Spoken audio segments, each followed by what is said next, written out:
Relationships don't exist in isolation. They're shaped by culture, economics, history, and by the very expectations that we place on each other. In Jamaica, women are more educated than ever before, more present in the workforce, and increasingly visible in leadership. Yet many are still carrying a disproportionate share of emotional labor, caregiving, and financial responsibility, often while being told they should simply handle it. At the same time, data reminds us that these dynamics have real consequences. Nearly 3 in 10 Jamaican women report experiencing physical or sexual violence by an intimate partner in their lifetime. Young women in particular are navigating relationships in a society where traditional gender roles have changed so much, especially colliding with our modern realities. So the question isn't just who we're dating or what do relationships look like. The question is, what expectations are we bringing into relationships and what are we being asked to carry? And what needs to change if partnerships are to be healthier, safer, and more sustainable? Today on Common Ground, we're exploring how gender roles have shifted, where misunderstandings between men and women begin, and what accountability actually looks like in modern relationships. So joining me today is Carla Moore, whose work around gender identity and social behavior has sparked so much conversation across Jamaica. So welcome, Carla. It's great to have you. Thanks for having me. It's really a pleasure to be here. Thanks, Carla. Yeah. So I'm going to jump right into it. Yeah. From your perspective, how have gender roles and expectations for women changed in the past decade? It's interesting that you're asking me this question because I have seen so much change in the past decade. So I have been teaching now for about 11 years. Yes. And my classroom is like a lab. And you can generally map what's happening in the society by what's coming into the classroom. I would say the last decade has been defined by more. Women have access to more. They expect more, but also they are expected to do more, and they're dealing with more in terms of pushback. So I'm seeing major shifts in terms of women financially. So there are more women working, there are more women in leadership positions when they're working, but yet there's still that expectation that women are going to show up and they're going to nurture and that they're going to do that emotional labor in the house and also in the workplace. We often overlook the emotional labor that women have to do in the workplace. I see a lot of shifts with women in terms of motherhood. I find that some women are being more intentional about choosing when to have children, how many children to have, and they're in a position to do that because they're working and they're more independent. But then there are a lot of women who are just like, I'm not falling into that motherhood trap. Really? Because once you become a mother, the rest of your identity completely disappear and you is mommy and nothing else. And I know what it costs to be a mother, and I'm not going to do that. I'm also seeing a lot of shifts with women in terms of their relationships, in particular in terms of their sexual relationships. And this is where age becomes very important. Women are more sexually empowered and liberated. Younger women are expressing this, but they're also dealing with the pushback against this. And then some younger women, it's almost like you have to be. You must be willing to try all of the things or else nobody don't want you. Older women are claiming their sexuality in a way that they've never claimed their sexuality before. But now you have the evolution of the man them. Why you mind them? Because you are an older woman. So there's nothing like a 22-year-old with an empty pocket walking up to you, expecting that you are going to feed him, you are going to sleep with him, and then you're going to help him build a career at the same time. You don't feel like I'm tired enough? Leave me alone. Wow. Okay. We've started off very strong, and I think you've mentioned and touched on so many different facets of a woman's life today. Yeah. I want to start exploring some of those topics, right? So you said, for example, that there's some pressures that go unacknowledged, really. So, for example, you mentioned the emotional labor that women are carrying. Can you tell us more about that emotional labor? Sure. There's a lot of pressure that women carry. They're unacknowledged either because it's specific to women or because it's a type of thing that we don't see. I remember over Christmas, I saw something online that said what we think of as Christmas magic is largely women's invisible labor. Yes. Because they're the ones who are keeping track of what is running low in the house. Do we need to buy bread? Do we need to be thinking about getting a new couch? Who has an appointment coming up? Who need them vaccine booster? And also making sure that emotionally everything is okay. Are my partner's needs met? Are my children's needs met. Somebody has to remember the birthdays of the aunts, the uncles, the parents, and it's generally the woman. It takes something out of you to do that, but we don't acknowledge it. We also have to think about the things that happen just by virtue of living in a female body, of having a menstrual cycle that is affecting you in 4 different ways every month. True. But you must show up to work in the same way every time. Then when you hit menopause and your brain is literally frying and you want yam off everybody's head, but keep smiling, show up to work, keep being nice. And then there's also just that domestic labor. Women have moved more into the world of work, but that support or that sharing of labor in the domestic realm, that hasn't happened as quickly. So now women are carrying like a triple burden, which is their financial burden, so they're supposed to be in the world of work, the domestic burden, which is that they're supposed to come home and make sure everything is okay. Women do about twice the amount of domestic labor that men do, and they do the type of labor that has to happen every day. Right. Okay, yeah, go outside, go pick up rake up the tree. Fine. You did that on Saturday. Every day I had to get up and cook. I had to wash the dishes. 3 times a week I had to make sure that everybody had clean undershirts, right? And we also have to do that emotional labor of making sure that everybody's cared for, and that is ongoing and it's unrelenting.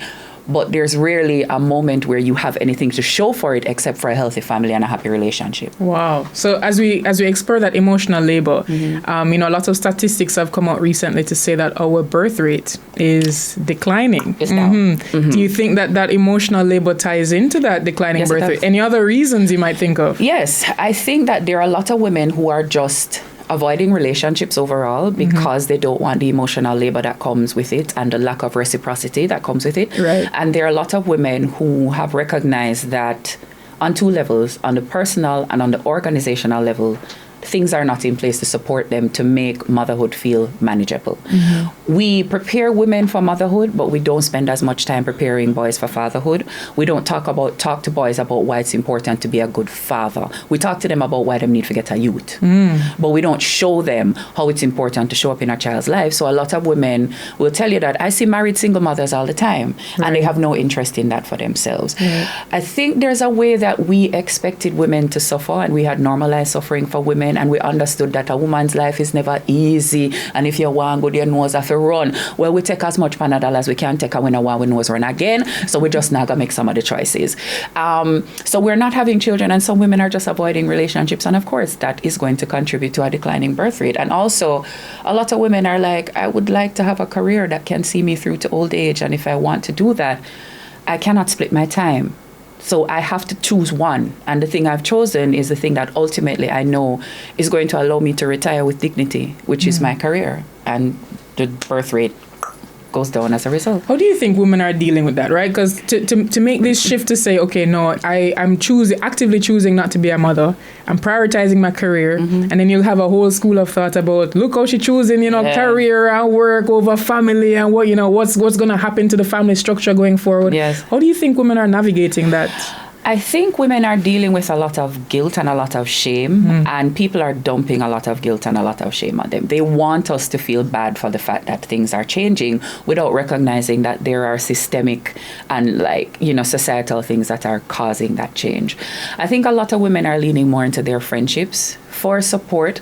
They're leaning more into community. I hear women talking about the importance of community more.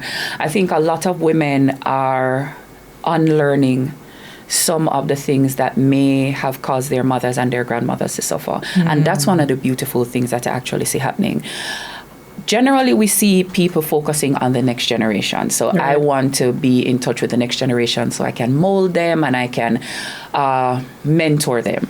I see a lot of women looking back to their mother's generation with compassion, with curiosity, trying to understand their mothers and what they went through, trying to learn from it and to not replicate some of the things that were harmful to them and also harmful to their families. Right. And I think that's another way that we're thinking more broadly that I think is really useful. I understand my impact on the family that I create, and I understand that there are certain types of harm I don't want to create for my children or even just the younger people in my family. And so I am doing that work to be better for me so I can be better for them. And I think all of this is women coping with these societal shifts and these new pressures and these new expectations and trying to stay healthy inside of them. Wow, thank you so much, Carla. I think you've started us off in such a fantastic way as we start to explore women's experience in this modern day reality. So ladies and gentlemen, please stay with us. We'll be right back after the break. Welcome back to Common Ground. I'm your host, Daniel Mullings. Now we're having a very riveting conversation with Carla Moore about women and their experience in this modern day world. However, right before we go back to speaking with her, we will have some perspectives from young women across Jamaica. Over to them. One unrealistic expectation I feel society places on women is the expectation to be everything at once. You know, we're expected to be nurturing, we're expected to be physically attractive, we're expected to be financially stable, we're expected to be all of these things while not showing any sign of fatigue, not being burnt out. The strong black woman label has been placed on us, and we really don't have any space to just be ourselves or be tired or just be women.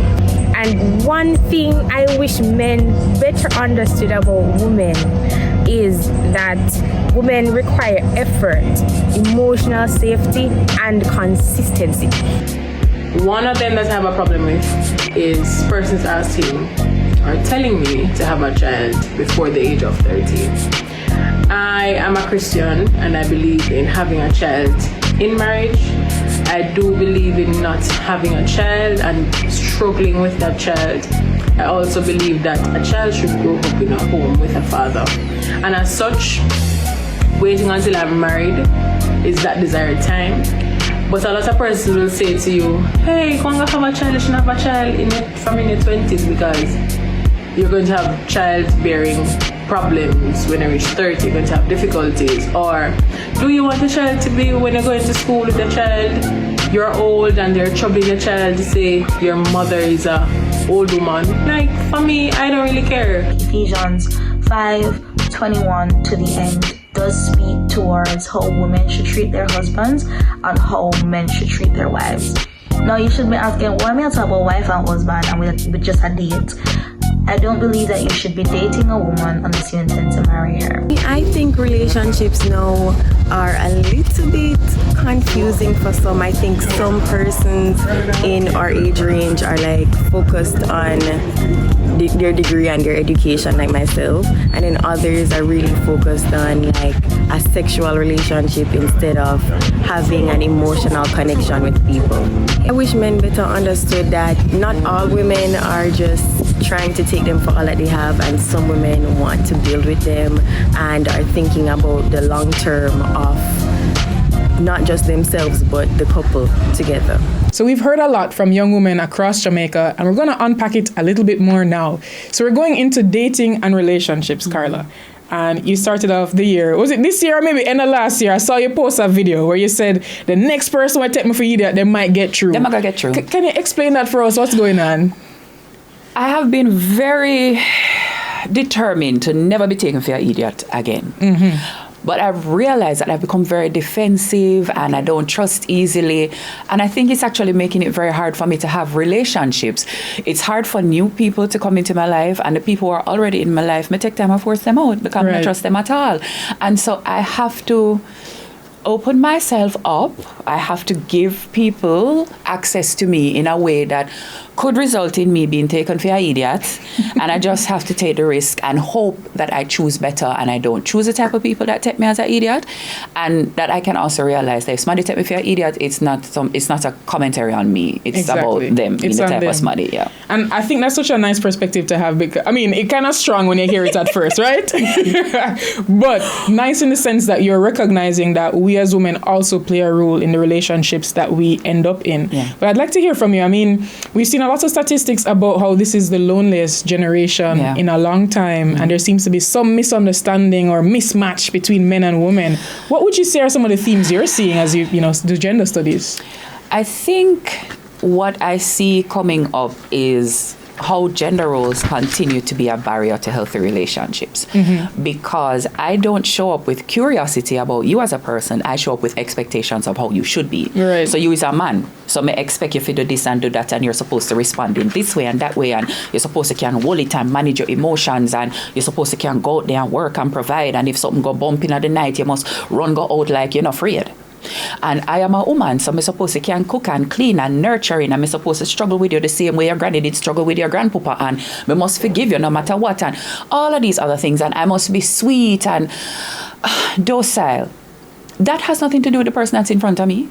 Right. I need to figure out who is the person that's in front of me. And we don't meet each other with curiosity.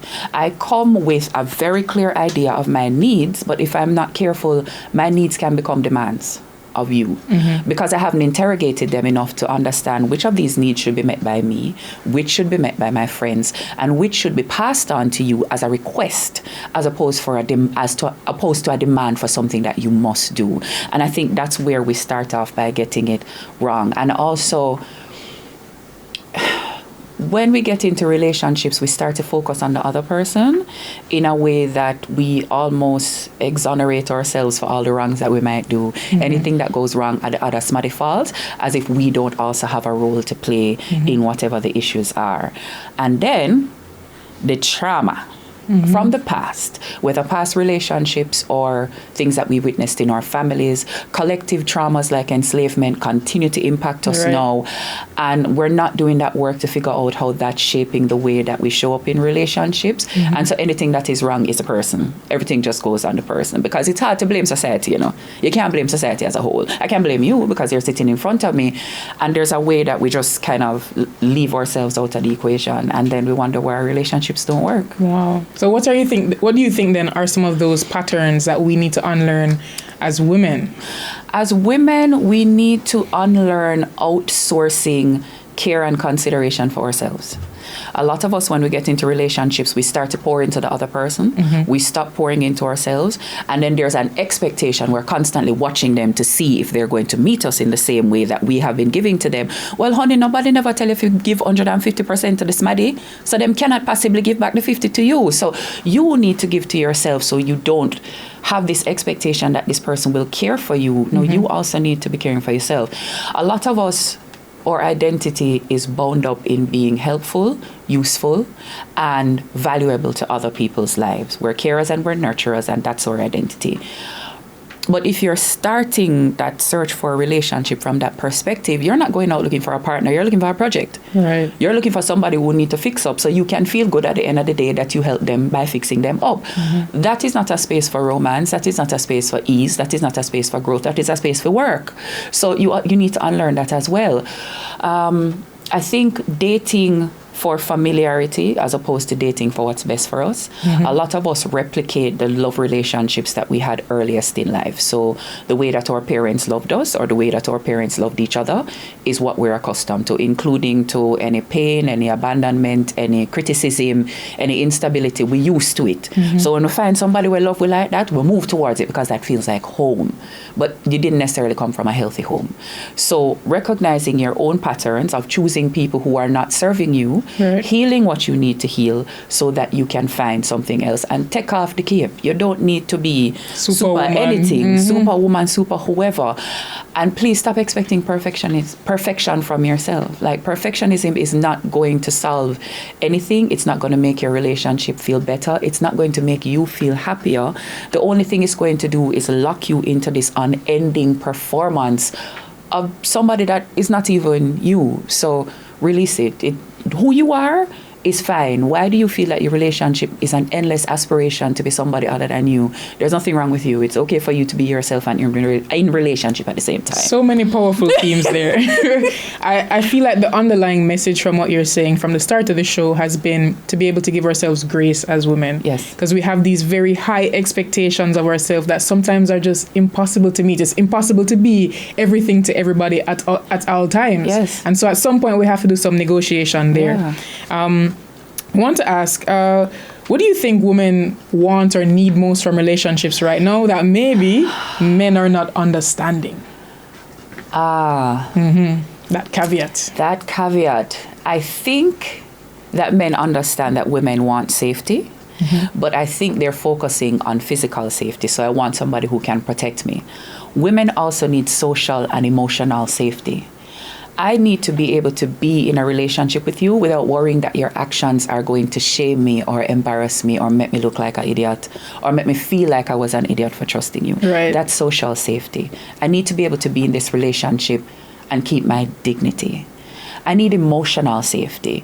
I need you to do that work to understand the parts of yourself that might hurt me so that you can address them before the hurt becomes too bad. We are going to hurt each other. You cannot get away from that. But I need you to be doing that work to try to keep me safe. I need you to be learning how to love and how to be a friend to me, how to be in community with me, how to be an advocate for me. I need you to be learning all of those things as a part of my emotional safety. And when we talk about physical safety from the world, but from you. Because when you get to a point where you can't manage your emotions anymore, what happens? That I become the person that's feeling the brunt of that. And I think men are not recognizing that women need that. Women want deep connections with them. Now, a lot of women are seeking out deep connections with their friends, but they would also like to be able to get that when they come home as well. And I think women are looking for reciprocity. I am willing to give. But I also would like this to be a space where I can receive, and not just money. I want your time and attention too. Wow. Thank you so much, Carla. I think we're starting to see that need for balance on both sides. And I liked what you said earlier as well about the need to be self-aware of what we bring into the relationship as well. So thanks, Carla. Let's go to a break right now, ladies and gentlemen. It's been such a pleasure to explore this conversation. We'll be back with even more after the break. Welcome back to Common Ground. I'm your host, Danielle Mullings, and we've been joined by my guest, Carla Moore, who's been fantastic in exploring this, this reality that women face today. So, Carla, as we wrap up, I really want to hear from you. What is that, grounding message that you have to young women? You've touched on so many topics throughout the show, especially about how we sometimes are giving 150%. How do we even stop giving 150%? What's your message? My message to women is take time with yourself. Be gentle with yourself. If you're going into relationships as you're going through life, please try to be gentle with you. Treat yourself the way that you would treat somebody that you really care about. And I find that where we miss the beat, we're curious about people that we care about. We're not curious about ourselves. So if you want to stop giving at 150%, start by asking yourself, what do you need in this moment? What would make you feel good in this moment? Where does your life feel out of balance? And it's a great way to know where you're out of balance, where you feel bad mind and jealousy. When you see somebody have something or do something and you find yourself having that little feeling of jealousy, don't chalk it up to bad mind and ignore it. Go, this is something I want for myself, and then give it to yourself. When you see yourself moving into urgency, like a fake sense of urgency, you're brushing your hair and you're brushing your teeth and you're in a rush, pause, take a breath, calm down, put some space. And I think a lot of women, we make ourselves so busy that we don't even have the time for our own selves to talk to us and let us know and reflection on what we need. So create a space where you're not doing anything for anyone else. You're not anticipating anybody else's needs, and see what yourself asks you. And sometimes before I'm going to bed, I say, Carla, what do you need? Let me know. And by tomorrow morning, I wake up with an answer. Yes, if you ask yourself questions, yourself will answer those questions. By the way, I'm curious. Do you have a word or a theme for this year? Yes, I actually have. So it's softness, strategy, community, and courage. Those are, so I always do a theme for the year, and it's 2026, but I couldn't find anything that rhymed with 6. So it's SSCC, because those are the things that I think would make my life better. And in all areas of my life, I am focusing on those things, and I'm calling those things in as a way to be more intentional about how I'm spending my time, how I'm building my relationships, and how I'm engaging with myself. Thank you so much, Carla. It has been a pleasure to have you with us here today. And I think we've gotten this opportunity to explore the realities that women are facing in this modern society. You've highlighted so many important points. I think the ones that really resonated with me is one, really stopping to be gracious with yourself and starting to slow down, and this false sense of urgency that we always have as women, bouncing from one thing to the other. How can we create those moments for self-reflection and checking in with ourselves and asking, what do I need today? What does Carla need today? What does Daniel need today? What Yeah. does any common ground viewer or listener need today? Yeah. Thank you very much, Carla. Viewers, listeners, everyone tuning in right now, it has been a pleasure to have you join us here today. Common Ground is about bringing people together and hearing different perspectives, and that's exactly what we've done today. We've heard about the women's experience in the modern day society. Thank you so much for joining us. See you next week.